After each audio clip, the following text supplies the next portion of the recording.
on est dans un pays où c'est l'ordre qui crée le désordre.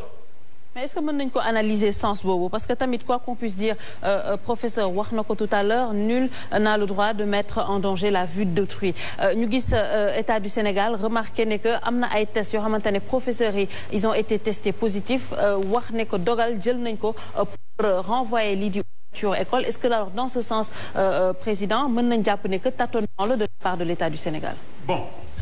tâtonnement oui non mais dama bëgg wax rek li nga xam ne man moom laa dund ci loolu en tant que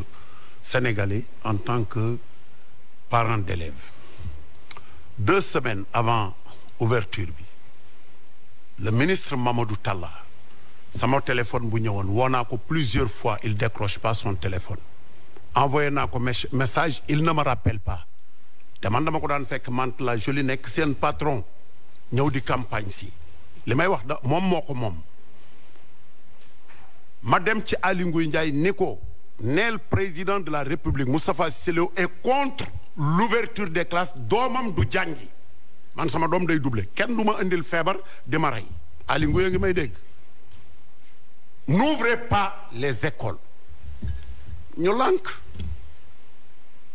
ba dernière minute dépenser alal judul jeex ba pare mënuñoo dem léegi nag foofu li ñu war a waxtaan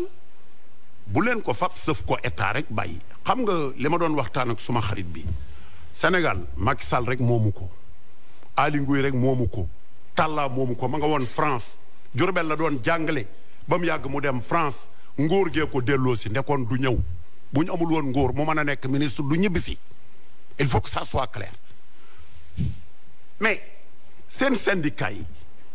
ak acteurs yi doon toog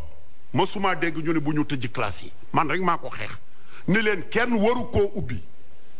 ma envoyé ci korite gi ci na ngeen renvoyé naa leen ci Maïmouna Ndour dañ ma seet see suma kër ma ni président Macky Sall lay yebal yónnee message bi ñi àndoon ak moom di xeex xam réew mi na leen di déglu te bàyyi borom diplôme yi réew diplôme yoru ko de man damaa yor 4 ans parlement CEDEAO yor ay docteur ak ki agrégé mais de maître laa ko yore ba jóge fa ni audité leen ma gars yi nañ wax loolu ñemewuñ koo wax man bu doon maay ministre de l'éducation kenn du ubbi école yi man loolu laa gëm mbaa dañ may dàq amuñu benn raison pour di ko ubbi loolu kon débat bi waruñu cee nekk di focaliser wu l'État ne devait pas accepter qu'on ouvre les classes ren année blanche la war a doon. année blanche. moom la war a doon gone yi jànguñu nan ngay ubbee école ñoo xam ne ñu toog nañu 4 mois di taxawaalu jànguñu internet bi la ñuy jàng ak yooyu caaxaan la jàng dafa sérieux gone yi nañ leen bañu toog ñu dem vacances ñu teel a ubbi école yi préparer lépp gone yi jàng continuer lan la koy wàññi. lan mais pourtant ñoom soo leen déggee ci seen biir wax ñoo wax ne que xam nga lan laa d'accord li may wax waxuma politique je ne parle pas de politique je ne parle pas pour un parti politique waxuma sax pour député en tant que citoyen sénégalais libre et indépendant je dis que l'État n'avait pas le droit fi ñu jaar fépp ngeen wax ko ñu téye nit ñi laaj 1000 milliards bëgg jàmm am nit ñi wér ñu xëy ni dañu bëgg a sauver année bi parce que classe yi nga xam ne dañuy def examen nañu dem jàng def examen classe yi nga xam ne defuñu examen nag sun doom yi man am naa doom bu nekk CM1 de woon la war a def examen yooyu caaxaan la dañu war a toog waxtaan ba consensus am. mais kon président pour les grandes décisions ubbite école bi kon fan lañ ko teg. pourquoi il faut que on veut vouloir sauver l'année loolu wool ministre bi mu wax ko. ministre bi ñu jox sunu éducation nationale ni te muy jàngalekat. président jox ko confiance te du wuyu kenn téléphone boo ko woo du la jël un ministre boo xam ne ma nga woon France sama mag ñëpp si déglu ma rek sa mag ak lépp ci yam dafa war a ubbi téléphone am comme ni Aly Ngouille Ndiaye di def boo ko woo léegi mu wuyu la koo man di doon boo demee mu jël la mais ñu fal la ministre dootoo wax ak nit ñi man c'est mon ami mais je suis contre position bi mu jël ndax du mën a ku dul wuyu kenn kay doo xam lu xew ci réew mi loolu rek la dañoo fooy ñu ci bëri kuñ ci joxum ministère wala directeur nga xëy costume te mosoo liggéey mosoo def administration tous nga xamul mën nañ laa jàngal ñun ndax dañ koo jàng ci mbedd mi nga ñëw doo déglu kenn nan la réew mi demee loolu rek mooy problème bi. d'accord alors professeur président wax na ko moom mu ngi wax waxu année blanche alors ñu bëri syndicats yi commencé woon di wax ne que peut-être loolu c'est à écarter tey yow lan moo ci sa analyse en tant que professeur. waaw ne te yow da ngay jàngale sax. waaw bala maa wax loolu dinaa ne bokk moo ma ci boole mooy sujet bi nga évacué léegi bokk moo ma ci boole te dama ciy wax xam nga lu tax non parce que. man ak yow non man fekkewu ma dama cee bokk parce que je suis Sen TV jusqu'à preuve du contraire et je le revendique man ak yow bu fekkee dañoo bokk mission ñu ne ñu lan mooy seen mission ñu ne yëgle li xew au nom de la démocratie et de la paix citoyenne man ak yow ñu bokk yëgle benn événement ñu ne man dañ may duma wala man dañ may punir kon injustice am na wala yow nga dem yëgle ko ñeneen ñi mënuñu koo yëgle kon gàcci ngaa laa ma personnel Sen TV man loolu laay wax la violence elle ne vient pas des reportages la violence elle vient de la rétention d'information merci. alors beneen bi xam nga ne dañu toog le 1er juin si bëccëg waa office José-Sen bi nga xam ne ñoo yore les établissements catholiques def benn communiqué de presse yónnee ko àddina lan lañ wax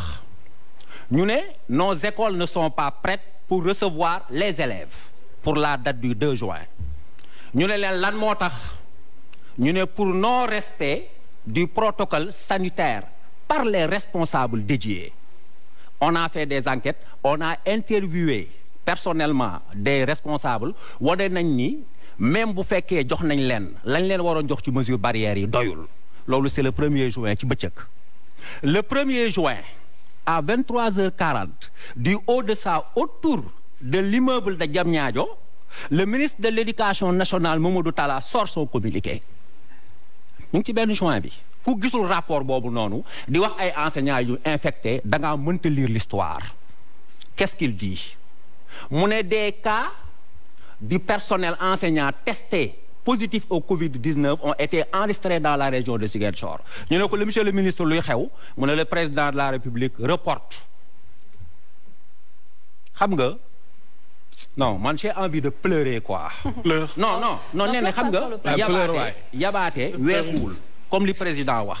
ñu dépenser ay millions proviseurs yi censeurs yi ku nekk ci tëju ci bureau yi di liggéey ñu xëy suba teel ne du ngeen jàng parce que dafa am ay enseignants yoo xam ne nii dañoo am cas pourtant ba ñuy dem ki nga xam ne moom la ñu waroon déglu ñu wax ko léegi mooy le ministre de la santé waxoon na léegi protocole bi nga xam ne moom mooy le protocole opérationnel bi nga xam ne moo war a sécuriser école bi xam nga lu mu leen wax bi ñuy dem daf ne leen xamuñu pic bi deuxièmement on ne peut pas compter sur l'immunité collective troisièmement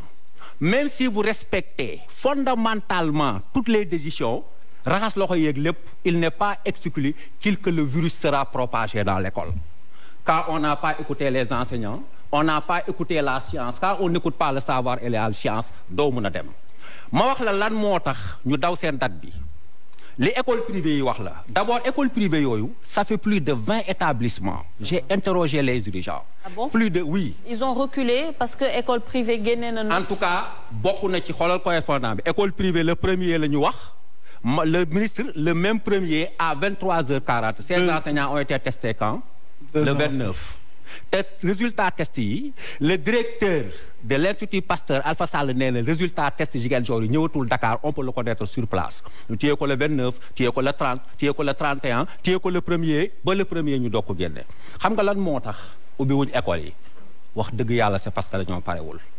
soo ma mayee 2 minutes rek ma wax la lu tax parewuñ je peux merci gis nga premièrement parewuñ parce que dafa am le convoi transport enseignants yi enseignants yi bi ñu ngi leen commencé transporter à partir du 22 alors que ñu ngi def déclaration bi depuis le 29 avril dajale leen Liberté 6 ay Bignona am pagay combien d'enseignants ont piqué le virus là-bas bu fekkee ay piqué virus am na en réalité deuxièmement dafa am ay benn affaire boo xam ne enseignants yoo xam ne ils n'ont même pas été convoyés boo demee Mbour commune enseignants yi waroon dem lépp ñu nga fa boo jëlee troisièmement mu am insuffisance matérielle raxas loxo yi ñuy wax am na école yoo xam ne boo demee ñaari saabu li leen jox les syndicats sont en train de faire ce travail et il appartient aux enseignants de montrer par des faits que l'État n'a jamais été prêt pour ouvrir à la date. gis nga beneen bi ci gën a metti te nga xam ne ni on devrait porter plainte mooy tey am na ay élèves yoo xam ne professeur am na élèves yoo xam ne président de la République président de l'Assemblée ñëw nañ pour jóge seen école ñëw jël bus pour dem jàngi non seulement fekkuñ ko bis bu leen yóbbu mais xale yi fa lañ des amuñ paas yu leen yóbbu j'ai envoyé des semestres dans les groupes WhatsApp et j'ai reçu beaucoup d'informations beneen troisièmement bi nga